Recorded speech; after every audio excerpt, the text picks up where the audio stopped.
Hi, and this is Software Testing from Scratch, brought to you by Eduonix. My name is Richard Martin, and this is Chapter 1, What to Test and How to Test It. We've got a breakdown here of the topics that we're going to be covering. Good test coverage, determining test oracles, defining test procedures, configuring the test system, operating it, observing it, evaluating the test results, and getting a good report together as well. So firstly, what is code coverage? In order to perform code coverage analysis, you need to do a code review. And this is usually the first battle. It's trying to get a developer to show you their source code.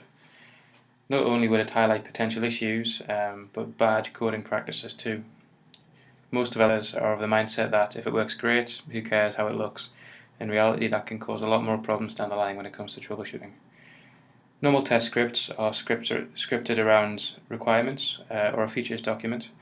If there are any underlying functions within the application that aren't documented, this is definitely going to be an area of concern, and it would also stop you having a full test coverage as well.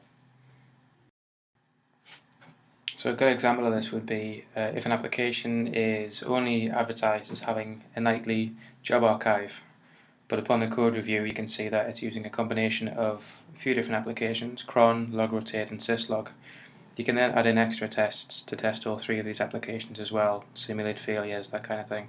Rather than just the application on a whole, it may react differently if a certain section or a certain portion of the back end of that failed that you didn't know about just by reading the features or requirements document. So here's a bit of a code sample here to give you an indication of how you do a good test coverage with code. So firstly, if during this execution the function foo was called at least once, then function coverage for this function is satisfied. Statement coverage, however, for this function will be satisfied if it was called, as example, foo 1,1, as in this case every line in the function is executed using z equals x. Tests calling 1,1 and 0,1 will satisfy branch coverage because in the first case the two conditions are met and the x equals z is executed, whilst in the second case the first condition is not satisfied, which prevents executing z equals x. Now finally, condition coverage can be satisfied with tests that call foo 1,1, foo 1,0 and foo 0,0. These are necessary because in the first two cases, x is greater than 0 evaluates to true, while in the third it evaluates to false. At the same time, the first case makes y is greater than 0 true, whilst in the second and third it makes it false. Now each part of this code would definitely warrant its own test case, just to try and test the bounds of the code. Again, you wouldn't get this kind of detail if you were just reading from a requirements document or a function document written by the developer.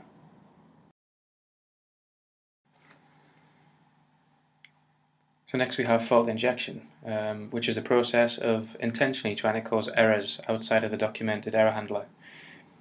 It gives a more exhaustive test coverage. It allows you to speculate about unexpected conditions the application may encounter.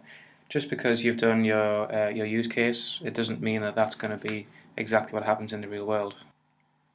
So this will test how the application handles an error. It shouldn't have a traditional unknown error message provided by Windows. It should be formatted by the developers, so not to cause any undue panic by the user who may think they've broken the application. If the user gets an error message popping up that's got a strange error code in it, maybe even a snippet of code as well saying something wasn't recognized, the first thing they're going to do is get on the phone to tech support. Now next on the list we'll have stress testing. It's another good form of fault injection. Just because an application is doing things correctly with just the tester performing activities, it doesn't mean it will if there's 500 people all trying to call the same routine at the same time. We'll cover some more stress testing applications in future chapters when we look at testing tools, but that's definitely one of the best methods of fault injection you'll come across. Next we have fuzzing, which is the process of injecting unwanted or random data into the application input streams and looking for some kind of adverse effect. A good example of fuzzing could be trying to add an extra layer of encapsulation onto a packet before it's received by the program. How does it handle it? Does it handle it? Does it crash? Does it give any unknown errors to the user? We'll be covering network fuzzing a lot more in the security section. It's quite rare for a standard QA team that aren't doing any kind of security testing to use fuzzing as a method of test. This is a really simple example of fault injection. The application accepts integers between 2 and 7. The user or the tester will then enter number 9 to see what the effect would be.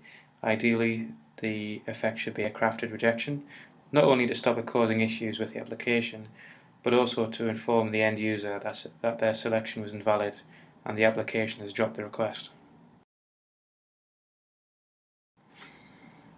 How do you ensure that the test meets the test quality and coverage needs of the design, especially in common situations where the board designer and the test developer are from 2 different companies or even 2 different sites? Well, test coverage measures the amount of testing performed by a set of tests. Wherever we can count test items and can tell whether or not each of these items has been tested, then we can measure coverage. This is known as test coverage, which is essential for a test report.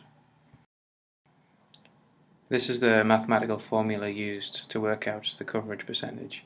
So coverage equals number of coverage items executed over total number of coverage items times 100. So an example would be 90 test items executed. There's 100 items in total times 100 equals a 90% coverage. Quite often in test reports, not only do you need to provide the raw data of which tests have been completed, which ones have passed and failed, but you also need to provide a rather high level report of this is the percentage of tests on a particular application. 9 times out of 10, in my experience, the people who read the reports don't go further than the summary unless there's problems, and then they're looking at who they can blame in testing and then in turn who they can blame in development for not spotting a problem. As long as you've got your evidence there, there's no reason why your front page shouldn't just contain percentages of items executed, etc. So who's ever heard of a test oracle before? Before I'd started testing, I'd never heard of it. This is basically, did the test pass or fail? I'm going to give you a definition as well as advantages and disadvantages of each of these oracles. So a true oracle is an independent generation of all expected results. If there are 10 expected results, a true oracle will explore each one of them. The advantage is that no encountered errors go undetected. However, it's expensive to implement. This would mean a 100% test coverage. It's complex and often time consuming when run. Next we have a heuristic oracle. It verifies some of the values as well as consistencies of remaining values. It's good because it's faster and easier to run than a true oracle and is much less expensive to create and use. However, it can miss rather obvious issues as well as any systematic problems.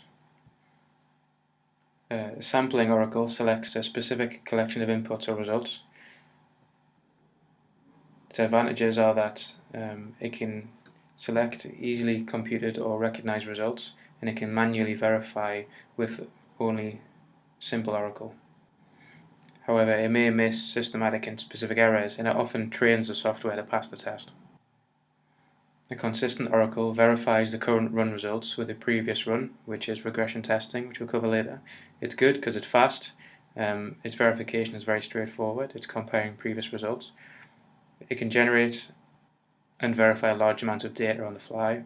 However, the original run may include undetected errors. If you're comparing your current test against the previous regression test, which is flawed, it's completely pointless.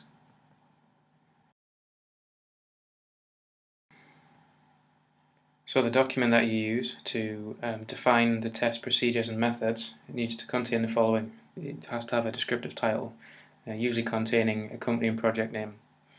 Sorry, just before we continue, you'd be surprised how many people don't know how to write a report, and their report is 10 lines on an email to their boss saying that something works. If you need to cover your own back and you need to ensure that everything is documented, you need to define everything you're going to do.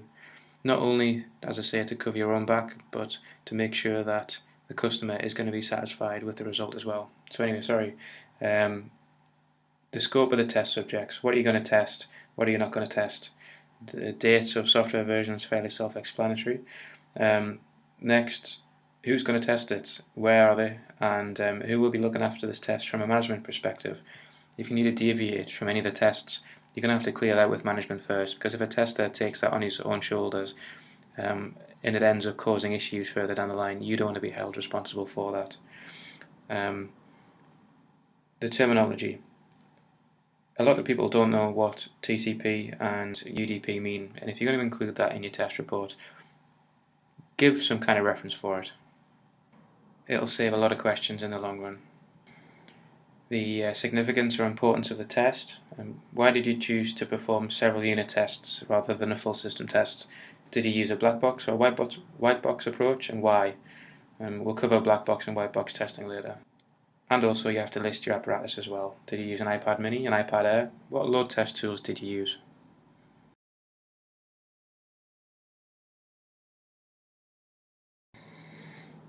Safety precautions. As far as software testing goes, if you've got the actual equipment on your desk, the only safety precautions you're probably going to go for are each member of the team must wear an electromagnetic or ESD wristband. Environmental considerations. Just because you can replicate the test environment doesn't mean that it's exactly the same. So an example would be that you're only able to replicate 100 megabytes per second in the test lab, whilst in the real world it could be 150 or 200. And result sampling. If you need to look at 10,000 data samples to get a result, how do you choose which one to interrogate in order to get your result? And preparation of test data. Do you need any test or simulation data in your environment to make the test more accurate? If you're testing a large network, it might be handy if you can simulate having 100 users on the network while you're performing your tests, just to see how the various applications handle under load. And finally, it should be that detailed that you will say, I will perform test number 1, followed by test number 2, witnessed by colleague X, let's call him Tom, and I will attach the debug log as evidence of the test being performed. Next we have calculations and analysis of data. This kind of goes back to the how do you choose if the test passed or failed if you're interrogating 10,000 units of data. Do you need any other tools to look at the data? If you've been measuring say a throughput application, do you need any further network analysis to determine the test results? Do you need to copy and paste large amounts of data into some kind of number cruncher to determine the result? And next, the report format. It's usually a business template that's been agreed previously to the test. However, I will include a template test procedure with this presentation. Now, configuring the test system. Ideally, you need to replicate the live system as best you can. So you need to have documentation of a live system, usually prepared by the engineers or the system administrators who are implementing it. Not only do you need this documentation, but it would be great if they could look at your system and verify it's been set up correctly once you've done it. The last thing you want to do is spend 2 weeks testing, get to the very end, and realize you've left out a major component of the network. So debug information. It's a good idea to have as much debug running as you can, hardware providing anyway, because if you were to encounter an error, there's no saying that you wouldn't be able to reproduce that error again in the future. So if you've got some debug log running, you'll capture an error there and then, and you can interrogate it immediately. And platform separation. Although ideally customer networks and test networks should be segregated, sometimes that's not the case. So if you're going to run any massive load through the application, make sure it's on a separate platform and it's not all virtually hosted on one bit of hardware, or even make sure that it's not on the same network as well, so you're not going to be hogging any bandwidth. And the best thing about testing is that if we break something, which hopefully we all will at some point, you should be able to roll back as well. You don't want to be rebuilding an entire test system just because you broke something. In my experience, the best test system would be virtualized. It'll give you so much independence over an actual bit of hardware, not only for failures and that kind of thing, but generally administrators will be a lot happier you having root access to a virtual machine than they will an actual bit of hardware. This does go back to rollback and snapshots and backups and that kind of thing. because you're just going to create a headache for the rest of the team if you destroy something during a test and you don't have that point of rollback. Which again is also why it's important to have root privileges on the application as well. You don't want to be performing everything from the user's perspective. If you're going to be interacting with applications, you want to be doing it from a root level, just to make sure that every subroutine is being run and everything is being allowed. If you do run it as an underprivileged user, chances are it won't be doing everything to its full potential anyway.